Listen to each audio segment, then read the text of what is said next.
understand the economy, you have to understand human nature. This podcast is powered by Acast. How you doing there? It is time for the podcast. And John, do you ever get Ryanair flights when they arrive on time and you hear the Yeah. It's the same thing for me today. It's a celebration. The book is in the shops, The John. book is out. It sure is. It's the shops, and it's actually only in the shops in Ireland. It's not in the shops in the UK until Thursday. But not only that, Mac. Just hold on. Not only that, it is Book of the Week in the FT. Yes. And there was a brilliant review in it. And the title of unaccustomed as I am to take great praise. Yeah, I know, Mac, in fairness, fair play to you, because this has been 4 years of work. And so the title of the review is Money by David McWilliams, an exceptional global history. And the subheading is a hugely ambitious, insightful and readable account of our relationship with money. Yeah, and well, it goes on. It says, McWilliams establishes the Archimedean point of an accurate conceptual framework up front. Money, he explains in his introduction, is nothing more or less than a wondrous technology that resides in our heads, representing value, and which humans invented to help us negotiate an increasingly complex and interrelated world. And blah, blah, blah, blah. And the whole review finishes up, glowing review, finishes up saying McWilliams' book is a hugely ambitious and very readable history of money, whose appeal will run well beyond just monetary cranks. So it's for everyone. Well, obviously it's very accurate, John. It's very accurate. That review is written by a guy called Felix Martin, who wrote a wonderful book called Money, the Unauthorized Biography, about 10 or 15 years ago.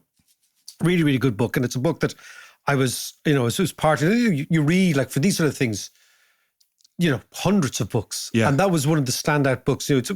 Sometimes you need a kind of a compendium beside you, something you can say, okay, there's about 6 or 7 books you can go back to and say, these are the sort of gold standards, to use the expression, about money. It's great to get a review like this. It's even more satisfying to get a review like this in the Financial Times, which is the holy of holies for money and finance and economics, but also written by somebody who actually knows the turf, who's actually a renowned expert in the field. So it's great. And we're going on tour, John. Absolutely. We're going to talk about this book, and we're going to delve into it on tour and have a bit of crack with it as well. There's loads of fun in it. I mean, the whole idea is you're trying to write a book for the average reader. Not for, as he said, not for monetary cranks, not for academics, not for economists, for people who listen to the podcast. And the podcast has helped enormously in trying to frame the way in which you explain things, because the podcast is a form of communications which I think is much more democratic than what I would have been used to in kind of academic circles or banking circles or economic circles, in effect, which is slightly a little bit rarefied. So in a way, you're trying to write economics the way you talk it. And you're trying to explain economics the way it comes naturally to you. And that requires maybe breaking a little bit of the delf that is usually around serious economics books in terms of the vocabulary, the way you deploy language, all that sort of stuff. And so basically, once you've set up that money is this wondrous technology that resides in our heads, and I actually believe humans came up with to negotiate a world as we went from hunter-gatherers to settled people. I think it's that old, right? Yeah. Once you go from being a hunter-gatherer to being domesticated, you go from hanging out really with your own family and extended kin to hanging out with people you've never really met before. So that, what they call in organizational theory, throws up problems of large populations, not small populations. And when you get large populations together, you have to figure out a technology to enable you to deal with the world. Yeah. And I think that's basically where money came from, was actually a technology that humans devised to negotiate this complex world that we found ourselves in after we left that sort of nomadic or semi-nomadic existence 10,000 to 5,000 years ago and began to settle down. And so that's why you see the first evidence of money in these really ancient civilizations. Yeah. So once you establish that, then the way the book is executed is looking at stories, maybe 20, 21 stories. Actually, what I really love about the book is the fact that, it's a little bit like the podcast in many ways, because it's all about stories and yarns, and it's the way you explain money through the ages, its evolution, its development through the stories and through people. Yeah. And that's why, hence, it's Money, a Story of Humanity. And we're going to be talking about this on our live shows, not just this, but lots of other stuff as well, but primarily the book. And if you haven't got your tickets, we're going to be in Vicar Street in Dublin on Monday the 16th, in Limerick on Wednesday the 18th, in Galway. By the way, we're going to be in the University Concert Hall in Limerick. We're not going to be out in the street. Oh, yes. Yeah, we're not busking. That'd be quite fun, actually. Yeah. You could do your House of the Rising Sun as you did when you were 12. We're going to be in the Black Box in Galway on the... We're going to be giggling a lot. on the 19th, and then we're going to finish up in Cork on Monday the 23rd in the Opera House in Cork. So we have venues, John. That's good. Yeah, right? Yeah. So get your tickets. There's a few tickets left for each venue. So we hope we will see you there. And again, as I say, thanks for all your support. And in the acknowledgements, John, there is, trying to put a book like this together is an organizational feat. And I'm not an organized person. So by definition, I couldn't have done it on my own, by definition. And there's obviously a big acknowledgement to John, and because loads of the ideas have been road tested here, even in their infancy, not mature ideas, but in their infancy. And I'd say, John, what do you think of this? And poor old John's just sitting there listening. Oh, fuck, there he goes again. He's off again. But what we'll do in this podcast, John, because the book is out, we'll look at one story, which I think is quite fascinating. Yes, I don't know which one you want to pick. I want to do a story about Hitler and money, right? And this is a fascinating story in the sense that, could you imagine money falling from the sky? Do you remember manna from heaven in the Bible? Right? Yeah. Could you imagine money falling? Imagine you were actually walking through Dundee and suddenly tenors and fivers and 50 quids and 20 euros fell from the sky. Question I have, would you put a few of these in your pocket? Damn right. Would you trouser? Yeah, exactly. Of course you would, right? Amazing. I'd get out my Tesco bag. You get out your Tesco bag and you wouldn't tell a sinner. So the last thing you'd go is back to the government, to the Department of Finance, and say, oh, this money just fell out of the sky. I'll give it back to you, right? Did you drop this? Did you drop this, right? So imagine money falling out of the sky. Imagine you looked up and there was just a black cloud of paper money falling from the sky, right? Yeah. The vast majority of people would at least slip a few quid in their arse pocket before they told the cops, oh, look what's happening, right? Yeah. This is exactly what Hitler was hoping for in 1943. Now, this is an amazing story. And this came from, I was researching and I came across this story and I thought, this can't be true, right? In 1941, after the Battle of Britain. So the Battle of Britain, I think, was in June 1941. Right. And the Germans were very confident they were going to win it. And that's, of course, the Luftwaffe was kind of blown out of the sky by the RAF, right? And they figured out, we cannot invade Britain. They're basically, Britain is an island fortress. We can't get there. So in 41, Hitler came up, and it was Hitler, came up with an idea, which was the following, that they would organize the biggest forgery ever in human history. Right. And they would forge hundreds of millions of British £5 notes. Yeah. And they would drop them out of planes over Britain. And in so doing, what they would do is they would destroy the spirit of the British people, because Hitler had lived through the Weimar Republic hyperinflation. And he saw how Germany's psychology was so profoundly undermined and damaged by hyperinflation. And he thought, if I can engineer this hyperinflation in England in the middle of a war, what will happen is inflation will go through the roof, and the British people, who Napoleon had always condemned or degraded as a nation of shopkeepers, i.e. people who are very interested in and concerned about money, they will panic. They'll have this, what they call this kind of fire in the theatre moment. They'll all run for the doors. And that what Hitler will do with money, what he couldn't do with bombs, he will defeat the Brits. They will panic. That stoic, stiff upper lip, keep calm and look ahead and all that sort of stuff, right, would completely dissipate. And the Brits would actually revolt against their own government under the pressure of hyperinflation because he'd seen what happened in Weimar, Germany. It's really interesting because, I mean, Hitler was a smart guy. Whether you liked him or not. That's very Trumpian. Yes, yeah. Hey, he was a genius.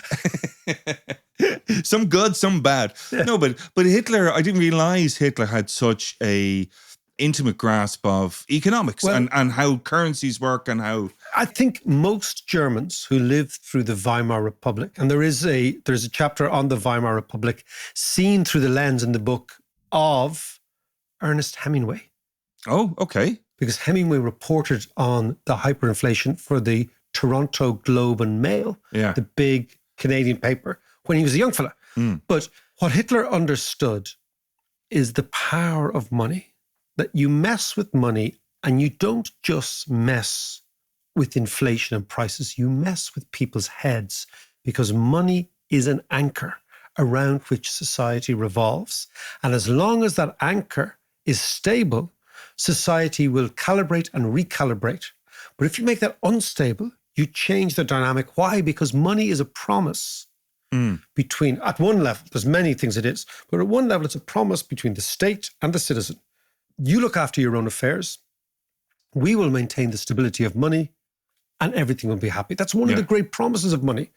The minute a state starts to interfere with the value of money, it destroys the credibility of the institutions. And fascinatingly, even though Hitler and Lenin were ideological enemies, Lenin also regarded destroying money, which he called the Great Illusion, as being essential for the Bolsheviks to take power in Russia. And I'll read you what Lenin said, right? Okay. So despite the fact that two of them were totally opposite ideologically, right? So Lenin said in an interview with the Daily Chronicle in London, published on the 23rd of April, 1919, Lenin said that his plan was to annihilate the power of money in order to destroy what remained of the credibility of the Russian state. And this is the quote: "Hundreds of thousands of ruble notes are being issued daily by our treasury with the deliberate intention of destroying the value of money. The simplest way to exterminate the very spirit of capitalism is therefore to flood the country with notes of a high face value without any financial guarantees of any sort. Already, the 100 ruble note is almost valueless in Russia. Soon, even the simplest peasant will realize that it is only a scrap of paper. The great illusion of the value and power of money on which the capitalist state is based will have been destroyed." But you know what's interesting about that is while both of them were after the same aim. End game.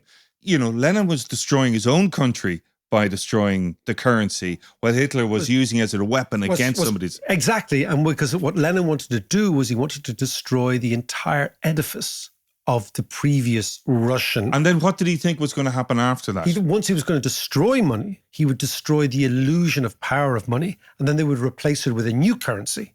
Right. But he would actually, because what he would do is he would undermine all the value and all the property and all the assets of the old bourgeois class. Yeah, sure. No, I get but that. the fascinating thing is both Lenin and Hitler understood that money can create, but money can also destroy. Yeah. And of course, if you think of it, what Hitler was trying to do was trying to enlist the British people against themselves. Very fascinating. So what he would do, he would undermine the power of Britain by you and me stuffing a few fivers in our arse pocket and saying nothing. And very, very quickly, because Britain was involved in a war and there was very little production resources going to producing consumer goods, the price of consumer goods would go through the roof. And so what happened? So this is the fascinating story, right? So what they did, John, and this is the amazing story, is the story in the book is about a guy called Solomon Sally Smolyanov.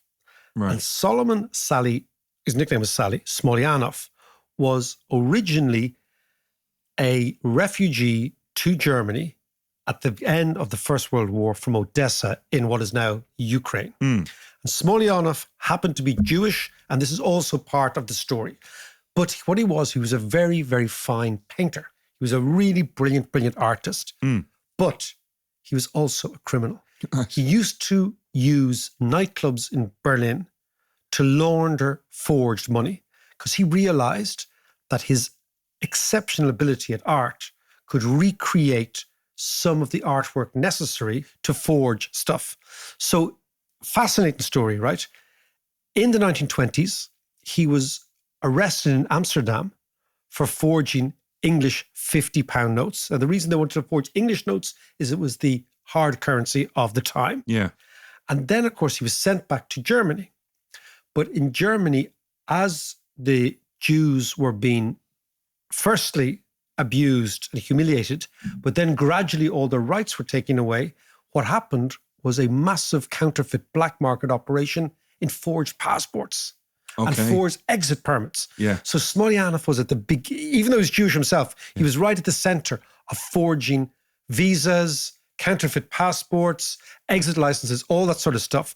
So again, what he was doing, he was saying, I'm not going to do the money because there's more money in forged IDs. So all through the 1930s, this guy was forging passports for Jewish people to get out of Germany. And of course, he was caught at the end, right? Yeah. And he was put into a concentration camp, but it was more of a labor camp in Austria called Mauthausen.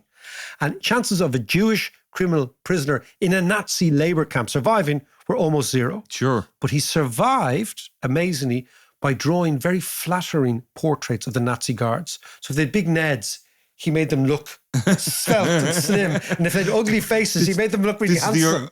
The original photoshopping. Exactly. That's exactly what he was photoshopping Nazi guards in Mauthausen to stay alive. Yeah. And that's how he stayed alive, right? Now, fascinatingly, he was in Mauthausen concentration camp. And in 1942, he got this last-ditch reprieve. Why? Because Hitler ordered the Nazis to go to every concentration camp and find artists, printers, dyers, mathematicians, engineers, engravers, metal workers, and photographers, right? Right. So if you were in Auschwitz, if you were in Treblinka, the guards came in and they said, any printers in the room? So you stuck up your hand. Any metal workers, any dyers, any fine artists, right? And 142 absolutely emaciated men were garnered from all these concentration camps. It's a true story. It's amazing, right? And they were brought to Sachsenhausen concentration camp. And of course, one of those guys was Smolyanov. And because of his personality, he became the sort of the boss man of this gang, right? But the fascinating thing as well, the guy who arrested Smolyanov in Berlin for counterfeiting the passports was also a Nazi who Hitler and Himmler, he was working for the SS, Himmler identified as the man who would oversee the great forgery. And just as a stroke of luck, he had arrested Smolyanov and he says, I know the guy we need to find him. And he's in some concentration camp somewhere. So that means it's a total just 1 in a million chance. Yeah. So these guys kind of smacks a little bit of Catch Me If You Can. Do you remember that? It was the forger that Leonardo DiCaprio. I do remember that. And then he was put to work by the FBI. So this is So this is maybe Catch Me If You Can is based on this story. Well, Catch Me If You Can is a true story too. Right. So these guys arrive into Sachsenhausen.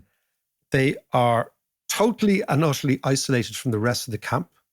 Nobody can know what they're doing. And of course, once they were successful, they were going to be shot. And they knew that too. Because it was top secret. So it was only a couple of Nazis and Himmler at the top and Hitler who knew of this because they had to keep it really, really secret. And of course, they arrived in and their job was to break the Bank of England. Yeah. To create counterfeit notes so precise, so accurate that even the Bank of England couldn't figure out these were counterfeit notes. And of course, the first thing they had to figure out was exactly the paper the English used. And the reason this was interesting was because in Germany, after bouts of hyperinflation, they used any old paper, right? Right, okay. But the British, because there was like so many, it didn't matter that they much. destroyed the currency already. Whereas the Bank of England used very, very special paper. And they had to figure out what material the English were using for their banknotes. It was thought that the English were using a reed from a plant that grew in Malaysia, or what the Brits called Malaya at the time. And this was particularly particularly unusual, difficult to get, right? But they figured out eventually the Brits were using pulped clothes. They were using clothes that Cotton, they pulped, like- cotton, yeah. yeah. Cotton, and they pulped and they stretched and they dyed and they stretched, they dyed, they washed. And that was the material in the British note that held the whole thing Wow, together. really? So it was a paper and cotton combination that was used by incredibly intricate British designers to make the 50 and the £5 sterling note. And again, the reason that sterling was important, it was hard currency. So once the Germans got that currency, they could drop it over England, and they could keep a little bit for themselves to buy other goodies. Sure, yeah. Which is part of the story. Yeah. So they went to work, Yeah. and their idea was to print as much English currency. But before they started printing the currency, they'd have to actually see, would their currency pass the test? So they printed thousands of pounds, Yeah. and they thought, how do we figure this out? How do we actually see, is this any good? And in Switzerland, a German, inverted commas, industrialist presented himself at a Swiss bank with these forged notes. And he said to the Swiss bankers, I have just been paid on the black market with these English notes, and I'm worried about them. I don't think they're quite right. Can you check them? Okay. So the Swiss bankers went to work with their big high-powered lights and all that sort of thing. And the Swiss bankers came back and said, actually, yes, they are. These are not forgeries. These are real. Now, imagine these had all been forged in the concentration camp with the right serial numbers, the right water dyes, everything. And of course, then the industrialist doubled down and he said, look. Are you sure, mate? Oh, yeah. Are you sure? Yeah. Yeah. Bist du sicher oder was? Okay, are you certain or what? And they said, don't worry, we'll send them to the Bank of England. Right. So the Swiss bankers sent them to the Bank of England. And lo and behold, about 2 weeks later, the message came back from England saying these were not forgeries. These were pure, and they had been printed by the Bank of England. So they managed to actually fool the Bank of England themselves. So once they got that information back from Switzerland, this was relayed back to Sachsenhausen, which is a concentration camp just outside Berlin, and the entire operation went into overdrive. Oh, hang on a sec, Mac. This is great stuff. But let's come back to this after a bit of this.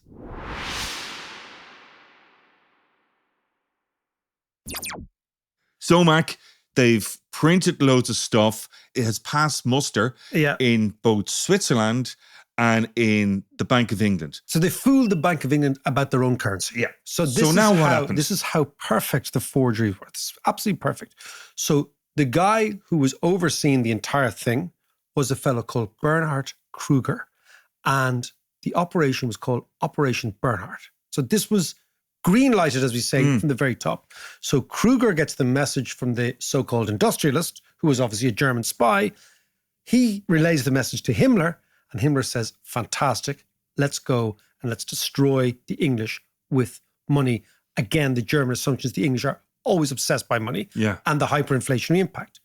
So think about this, right? They were going to flood England with money. And they were so brilliant that the Bank of England themselves, the forgeries, couldn't distinguish from the forgeries from the real one. The forgers printed 134,610,810 pounds of forgeries. What's that worth in this? Now, that amounts to 4 out of every 10 pounds in circulation. Whoa. About 7 billion in today's money. So think about that, right? So they were really going to flood the whole thing. Yeah. And it was all ready to go. And the plan was that German bombers would drop the notes over Britain. But the plan was hatched in 1941. And in 1941, the Germans were winning the war. Yeah. They were winning everywhere. They were winning in the Balkans. They were winning in Russia. They had just won in France. They had loads of bombers. By 1943, they were losing the war in Russia. Right. They were bogged down in Stalingrad. They'd lost Stalingrad. Yeah. They were bogged down. They couldn't spare, the Luftwaffe couldn't spare the bombers for the airdrop over England because they were using the bombers in Russia because they were actually defeated. Okay. So they had nearly 7 billion of today's equivalent of money in Sachsenhausen. So imagine this, 134 million pounds of fake notes. Just stuck in a warehouse. Exactly, right? So they had to figure out, what are we going to do with it? And this is where the black market in the Second World War comes in. The Germans, of course, had run out of hard currency. At the time, the German Reichsmark was equal to 20 pounds sterling, 1 mark. Yeah. That was on the official exchange rate. On the unofficial exchange rate, nobody would touch the German money because it wasn't backed by anything. Of course. But everybody wanted the English money. So, of course, the SS fellas said, well, happy days. We can line our own pockets with this stuff. So they went about buying art, bribing people, buying wine. They bought everything using these forged notes. They had a whole series of middlemen who were basically prepared to launder money for the SS. So this money did enter circulation then? Not only did it enter circulation, but in the same way as cryptocurrency finds a dark place. Yeah. Fake currency finds a dark place. And you give it at a discount and it can be passed off. So there was an entire parallel economic system going on between 1943 and 1945 involving this over 100 million sterling fake notes. So, for example, all the passports that were bought from Argentina for the Nazis to escape were all bought with this. And then how did that ultimately affect the British pound? So this is the fascinating bit of the story, right? Mussolini was kidnapped and then rescued by German special forces at the end of the 1944. But his location was the result of a bribe that the Germans bribed an Italian diplomat with the forged money. So it came up all over the place, right? It's an extraordinary story. And of course, at the end of the war, the British government, and this is the fascinating thing, was so concerned. So the war is over now. The Brits were well aware that all this forged currency was all over Europe, right? Yeah. They were well aware that after the war, this could completely undermine the British economy. 7 billion in today's money. In today's money. And it was just sloshing around all over the place. And they couldn't tell the difference. So amazingly, at the end of the war, the Bank of England, under the instruction of the British government, destroyed not only the forged notes, but so worried were they about the quality of the forgery that it retired every single old £5 note in the world and issued an entire new batch of currency. Right. Extraordinary story. Wow. Right? And that would have taken some time to actually flush through the system. But that's what they did. So they retired every single £5 note that was ever issued. Yeah. Forgeries and real ones. So it didn't really affect the value of the pound. It would have done. Imagine had Hitler dropped those out of Luftwaffe bombers in 1943. It would have sent Britain into a hyperinflationary spiral just as the Brits were beginning to turn the screw on the Germans. Yeah. So it could have changed the entire course of the war. Wow. Because it's an amazing story, because even the Brits couldn't distinguish between the real and the forgeries. Yeah. And so what it does is it kind of shows the real power of money. This is the point of the story, that money is more powerful than any religion, than any ideology, and even than any army. You mess with money and you mess with people's heads. And Hitler, we know, and Lenin, these were two guys who understood group psychology, human frailty, crowd dynamics, and the depth to which people can descend if their world is upended. And the way they wanted to upend it was through interfering with money. So when you actually draw out from this, when you look at today, money is everywhere. Money rules, it dominates the flows of goods and people and all sorts of stuff. But at the core of it is this idea that money should be stable. And what Hitler figured out or understood from his experience was that money, when it's made unstable, can absolutely destroy an entire society. And that, I think, is fascinating. That's a brilliant story. And by the way, that is one of many, many stories in the new book, Money, A Story of Humanity. So next week, we will see you in Vicar Street on Monday night, in Limerick in the University Concert Hall on Wednesday night.